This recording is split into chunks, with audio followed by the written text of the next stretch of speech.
'Twas the night before Christmas, when all through the house not a creature was stirring, not even a mouse. The stockings were hung by the chimney with care, in the hopes that St. Nicholas soon would be there.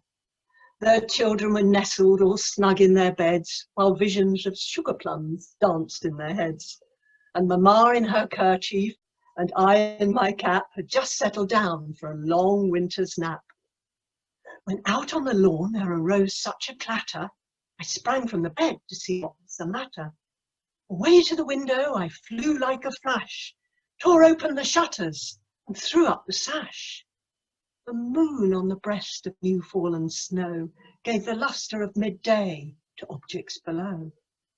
When what to my wondering eyes should appear but a miniature sleigh and 8 tiny reindeer, with a little old driver so lively and quick, I knew in a moment it must be St. Nick. More rapid than eagles his coursers they came, and he whistled and shouted and called them by name.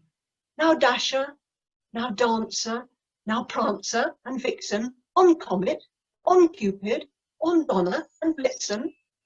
To the top of the porch, to the top of the wall, now dash away, dash away, dash away all.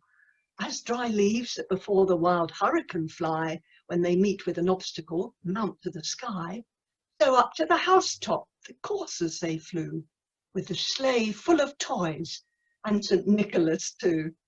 And then, in a twinkling, I heard on the roof the prancing and pawing of each little hoof.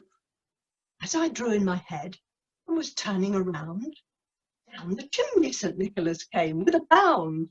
He was dressed all in fur from his head to his foot, and his clothes were all tarnished with ashes and soot. A bundle of toys he had flung on his back, and he looked like a peddler just opening his pack. His eyes, how they twinkled, his dimples, how merry. His cheeks were like roses, his nose like a cherry.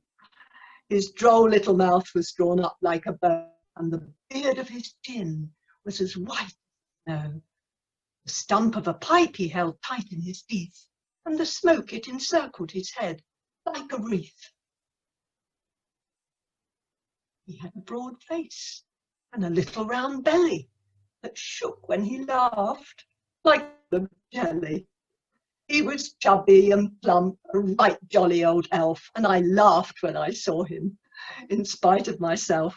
A wink of his eye and twist of his head soon gave me to know I had nothing to dread.